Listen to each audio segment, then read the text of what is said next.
তো hey guys, তো আজিৰ ভিডিঅ'টো কোনো ব্লগ নহয়। তো আজি ইনফৰমেশ্যন এটা মানে ভাল ইনফৰমেশ্যন ইম্পৰ্টেণ্ট ভিডিঅ' এটা লৈ আহিছোঁ আপোনালোকৰ মাজত। মানে আপোনালোকে পাব 15,000 টকা। তো এইটো ভিডিঅ' মানে কোনো বনোৱা নাই অসমীয়াত, সেইটো কাৰণে মই বনাই আছোঁ। তো 15,000 টকা আপোনালোকে কেনেকৈ পাব মই কৈ দি আছোঁ। আপোনালোকৰ যদি PF আছে তেনেহ'লে আপোনালোকে পাব 15,000 টকা। কিন্তু কেনেকৈ পাব, কেনেকৈ এপ্লাই কৰিব লাগে গোটেইখিনি মই কৈ দিম। যদি আপোনালোকৰ নাই, আপোনালোকৰ ভাইটিৰ বা দাদাৰ যদি আছে তেতিয়াহ'লে আপোনাৰ ভিডিঅ'টো চাওক আৰু তেওঁলোকক শ্বেয়াৰ কৰি দিব ভিডিঅ'টো। তো এতিয়া মই দেখাই দি আছোঁ যে আপোনালোকে 15,000 টকা কেনেকৈ পাব। তো ব্লগ মোবাইল স্ক্ৰীনত ভালকৈ দেখাই আছোঁ। তাৰ আকৌ লাইক এটা কৰি দিয়ক আৰু চেনেলটো ছাবস্ক্ৰাইব কৰি দিয়ক। ডাইৰেক্ট আহি গ'লোঁ মোবাইল স্ক্ৰীনত। আৰু আপোনালোকে চবেতো জানেই লগইন কৰিবৰ কাৰণে ক্ৰমত গৈ EPF লগইন কৰি দিব। EPF মাৰি কিনে KYC আপডেট আহিব, তাতে মাৰি কিনে লগইনটো কৰি ল'ব UN নম্বৰ আৰু পাছৱৰ্ডটো মৰাৰ পিছত।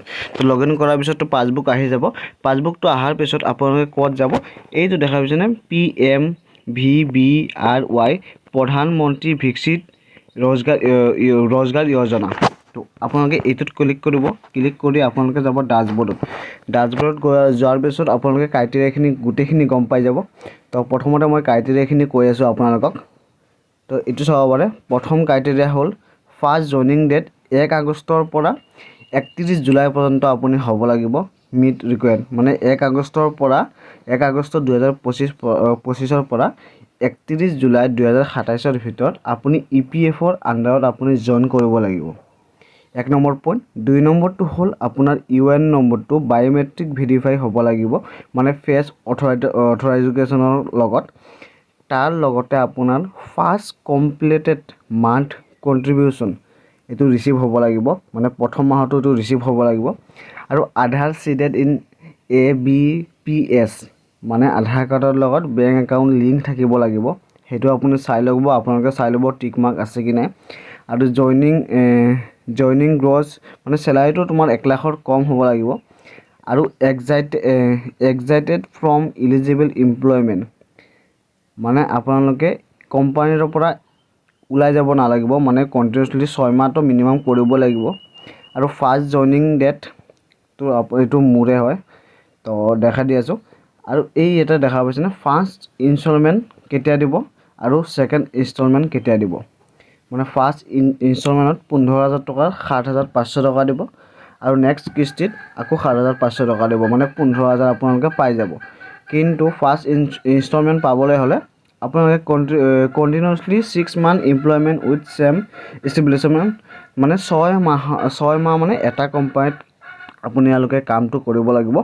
আৰু আপোনালোকে 6 মাহৰ PF মানে একাউণ্টত জমা হ'ব লাগিব।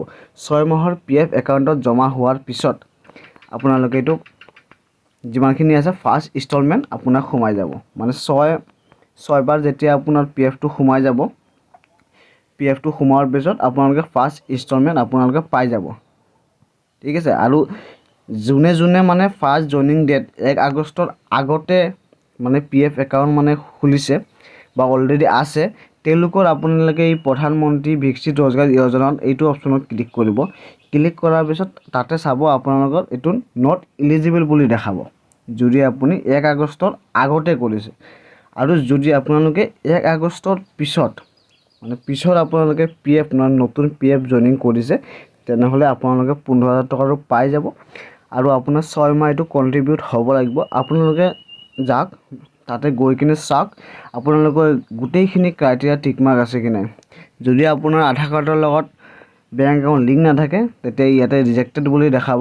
মোৰ ইয়াতে দেখাই আছে চিডেড বুলি দেখাই আছে, তো আপোনালোকৰ ৰিজেক্টেড দেখাব। গোটেইখিনি ক্ৰাইটেৰিয়া টিক মাৰ্ক আছে কি নাই আপোনালোকে গৈ চাওক, ভালকৈ চাওক। আৰু আপোনালোকৰ যদি লগৰ এনেকুৱা কোনোবা আছে, তেওঁলোকক ভিডিঅ'টো শ্বেয়াৰ কৰি দিয়ক। আৰু মোৰ মানে যেতিয়া আপোনাৰ পইচাটো সোমাই যাব ফাৰ্ষ্ট ইনষ্টলমেণ্ট, তো তেতিয়া মই আপোনালোকক যদি লাগে মই ভিডিঅ' এটা আনিম। মানে মোৰ মানে আৰু 1 মাহ আছে, 1 মাহ পিছতে মোৰ পইচাটো সোমাই যাব। কিমান টকা সোমাব মই সেইটো যদি লাইভ ভিডিঅ' লাগে তেনেহ'লে এটা কমেণ্ট কৰিব। আৰু এইটো ভিডিঅ' মই ব্লগৰ বাহিৰে এইটো ভিডিঅ' মানে আপলোড কৰিলোঁ, কাৰণ অসমীয়াত দেখা পাইছোঁ মানে এইটো ভিডিঅ' PFৰ কোনো এইটো বনোৱা নাই ভিডিঅ'টো। তো গতিকে মই ভাবিলোঁ ময়ে আপলোড কৰি দিওঁ। তো সেইটো কাৰণে ইনফৰমেশ্যন ভিডিঅ'টোৰ কাৰণেহে এইটো আপলোড কৰিছোঁ। এনেকুৱা টাইপৰ ভিডিঅ' মই নেক্সট নানো আৰু ব্লগে আহিব, ব্লগ বা তোমাৰ গাড়ীৰ এনেকুৱা ভিডিঅ' আহিব। তো যদি ভিডিঅ'টো ভাল লাগিল তেনেহ'লে লাইক এটা কৰি দিব, চেনেলটো ছাবস্ক্ৰাইব কৰি দিব।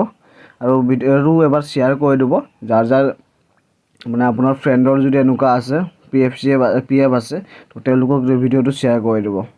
তো থেংকছ ফৰ ৱাচিং।